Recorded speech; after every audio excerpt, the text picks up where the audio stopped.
Hey guys, Professor Bill, Comic Book University, and Marvel Knights issue number 6 of 6. Nice little mini event, all wrapped up in one fine little non-tie-in inclusive story that realistically seems to have happened in people's minds more than anything else. All right, let's get into this. We got the writer, Donny Cates. Kim Jacinto and Travel Foreman did the pencils. Kim Jacinto and Richard Friend did the inks. Matt Mila did the color art, and VC's Corey Petit was on letters. George Shaw and Rain Barretto on the cover. Jay Lee and June Chung did one variant cover, and Kari Andrews did another. Carlos Loud did the graphic design. There was an awful lot of action in this, and then it all seemed to kind of end abruptly. This is a very thick issue. There was, I believe there's more than 20 pages. There's got to be more than 20 pages in here.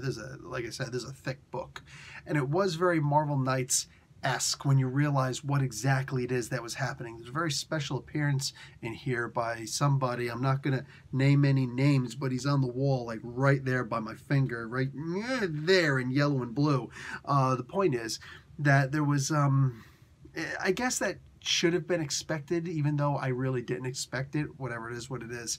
Hello, babe. I love you too. So anyway, what my cat has made a rare special appearance. So anyway, we Bagel and I, we liked the book. You know, it was a good book. But as far as wrapping up this mini isolated event, it didn't fully do it for me. This was not bad.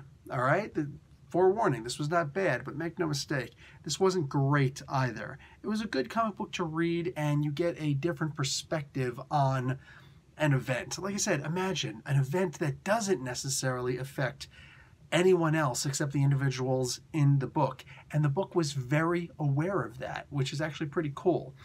There are a lot of writers on this, though. Not this issue, but the series as a whole. Yes, Donny Cates is behind the whole thing, but I feel like the story may have been better if Donny wrote it by himself, or if Matthew Rosenberg wrote it by himself, or if, I don't know, your mom wrote it by itself. Like, just the idea of the consistency. All right, to me, it's like reading the Bible, where you see the book of John and the book of Acts both have "Verily, verily, I say unto thee" and things like that in there. Meanwhile, none of the other books in the Bible do that. So you could tell that these two books were written by the same person, be his name John or not.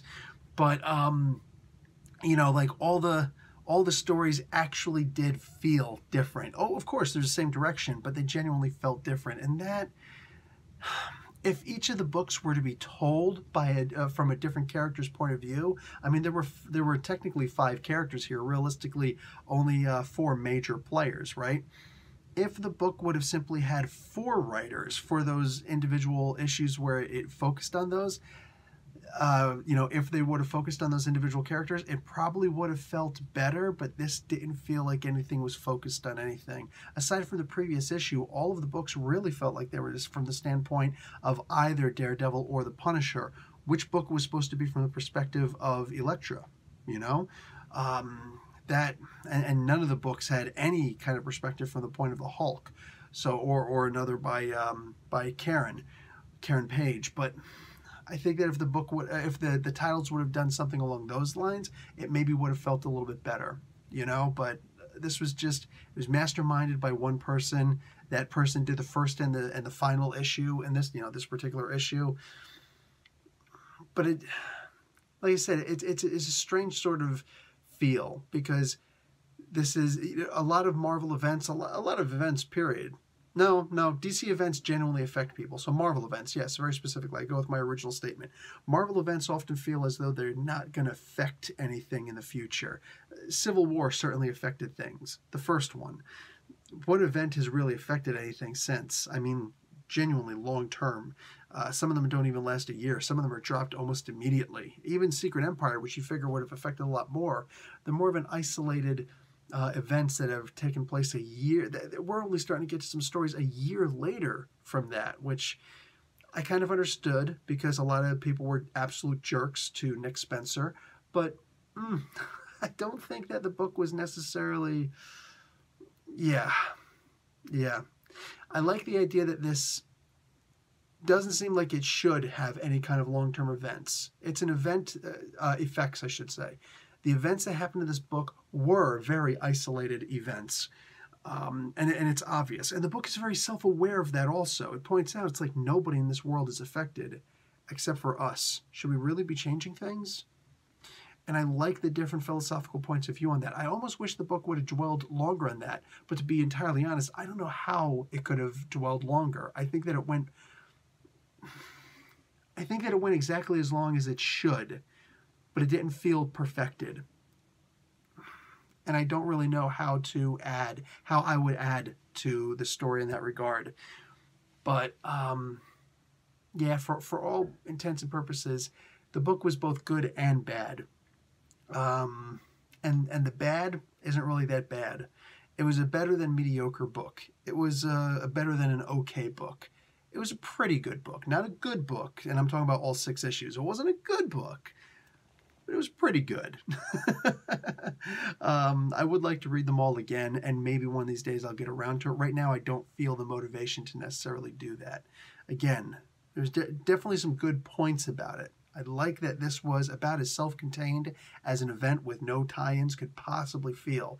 Even Damnation, you know what I'm saying? There were tie-ins, of course, but self-contained because people forgot things, and here people never knew things. This one definitely felt more self-contained, and I'm pretty sure that any lessons that may or may not have been learned from Damnation that's probably a lot of what affected this story. Not affected in world, but rather in the creation of this story. So yeah, if I knew more about the inside, what goes behind the scenes in comic book creation, things like that, then I would like to be able to ask questions. I'd like to find out more. I would love to be able to get better insight into it, but there's only but so much that I guess we can expect. And I think that in some ways, this book, we're better off just taking our own interpretation of it. If you didn't like the book, then that's not going to help at all, right? But I wonder if the book were explained better, then, would we enjoy it better? Would we be able to appreciate it better? I don't know. But for now, I did like the philosophy behind it. Nobody else was affected but these people, and they were willing to risk all of that just to be them again. And that had some bearings. And honestly, I don't think I could have picked better people to represent that than Daredevil, Elektra, the Hulk, and Punisher.